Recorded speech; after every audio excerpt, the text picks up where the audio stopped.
राम और रावण का घोर युद्ध।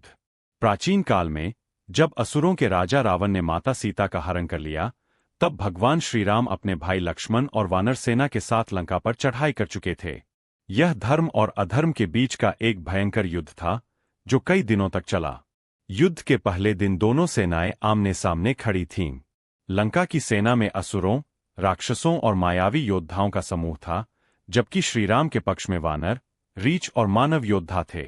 युद्ध के पहले ही दिन अंगद, हनुमान और नलनील ने असुरों की सेना में आतंक मचा दिया। रावण का पुत्र मेघनाद अपनी मायावी शक्तियों से वानर सेना को भ्रमित कर रहा था। उसने लक्ष्मण पर शक्तिबाण चला दिया, जिससे लक्ष्मण मूर्छित हो गए। हनुमान जी संजीवनी बूटी लाकर लक्ष्मण को बचाते हैं, और तब श्रीराम का साहस और भी बढ़ जाता है। इसके बाद रावण ने अपने भाई कुंभकर्ण को युद्ध में भेजा। कुंभकर्ण ने वानर सेना में हाहाकार मचा दिया, लेकिन अंततः श्रीराम ने अपने दिव्यास्त्रों से उसे परास्त कर दिया। यह देखकर रावण स्वयं युद्ध भूमि में उतरता है। अब भगवान श्रीराम और रावण आमने सामने थे। रावण ने अपनी 10 भुजाओं में अलग अलग अस्त्र धारण किए और वेगपूर्वक श्रीराम पर आक्रमण किया। श्रीराम ने भी अपने दिव्य धनुष से बाण चलाए। दोनों योद्धाओं के बीच भयंकर युद्ध हुआ। जब रावण पर कोई भी अस्त्र शस्त्र प्रभावी नहीं हो रहा था, तब विभीषण ने श्रीराम को बताया कि रावण की अमरता का रहस्य उसकी नाभि में स्थित अमृत कुंभ है। श्रीराम ने ब्रह्मास्त्र का संधान किया और रावण की नाभि पर तीव्र गति से बाण छोड़ा। बाण सीधे नाभि में जाकर लगा और रावण धराशायी हो गया। इस प्रकार अधर्म का अंत हुआ और धर्म की विजय हुई। युद्ध के बाद श्रीराम ने माता सीता को मुक्त कराया और लंका के सिंहासन पर विभीषण का राज्याभिषेक किया। फिर वे अयोध्या लौटे, जहां पूरे नगर ने दीप जलाकर उनका स्वागत किया, जिसे आज हम दीपावली के रूप में मनाते हैं। यह कथा हमें सिखाती है कि अहंकार, अधर्म और अन्याय की उम्र सीमित होती है। अंततः सत्य और धर्म की विजय ही होती है। लंका विजय के पश्चात श्रीराम, माता सीता और लक्ष्मण अयोध्या लौटने के लिए तैयार हुए। उन्होंने विभीषण को लंका का राजा घोषित किया और आशीर्वाद देकर विदा किया। श्रीराम के साथ हनुमान, सुग्रीव, जामवंत और अन्य वानर योद्धा भी अयोध्या जाने के लिए तैयार हुए। हनुमान जी को पहले ही अयोध्या भेज दिया गया ताकि वे भरत को श्रीराम के आगमन की सूचना दे सकें। जब भरत को ज्ञात हुआ कि श्रीराम आ रहे हैं, तो वे भावुक हो उठे और पूरे नगर को सजाने लगे।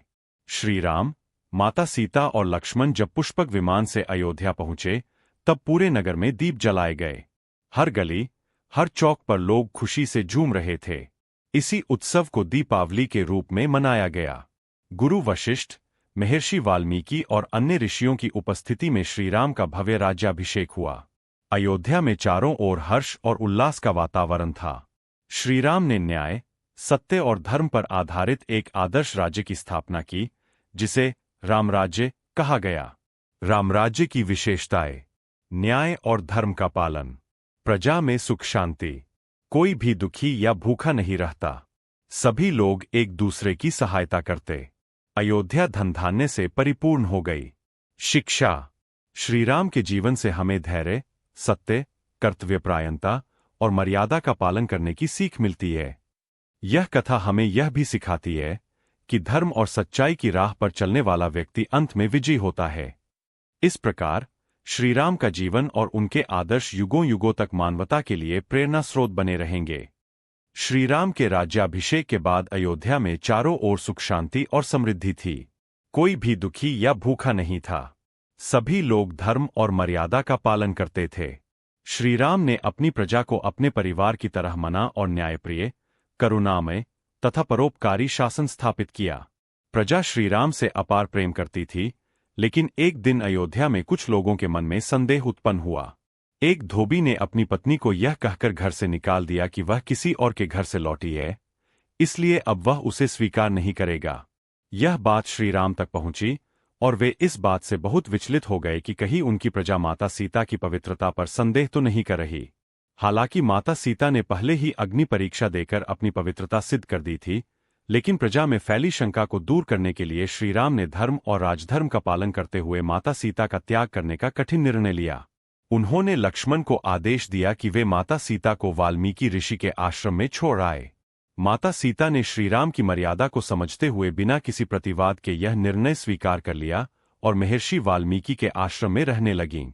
वहीं पर उन्होंने लव और कुश को जन्म दिया, जो आगे चलकर महान योद्धा और धर्म के रक्षक बने। लवकुश और श्रीराम का पुनर्मी। महर्षि वाल्मीकि ने लव और कुश को शिक्षा और युद्धकला में निपुण बनाया। एक दिन जब श्रीराम ने अश्वमेध यज्ञ का आयोजन किया, तब लव और कुश ने उस यज्ञ के घोड़े को पकड़ लिया और अयोध्या के वीरों को युद्ध में पराजित कर दिया। जब श्रीराम को यह ज्ञात हुआ कि ये दोनों बालक उनके ही पुत्र हैं, तो वे अत्यंत प्रसन्न हुए। उन्होंने माता सीता को पुनः अयोध्या लौटने के लिए आमंत्रित किया। श्रीराम के बुलावे पर माता सीता अयोध्या पहुंचीं, लेकिन उन्होंने अपनी पवित्रता पुनः सिद्ध करने के लिए पृथ्वी माता से प्रार्थना की कि यदि वे शुद्ध और निर्दोष है, तो पृथ्वी उन्हें अपनी गोद में स्थान दे। माता सीता की प्रार्थना स्वीकार करते हुए धरती माता प्रकट हुईं और माता सीता को अपने अंदर समा लिया।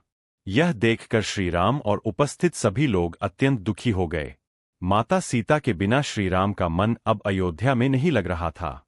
उन्होंने अपने भाइयों को राज्य की जिम्मेदारी सौंपी और सरयू नदी के तट पर गए। वहां उन्होंने जल समाधि ली और अपने दिव्य रूप में बैकुंठ धाम प्रस्थान किया।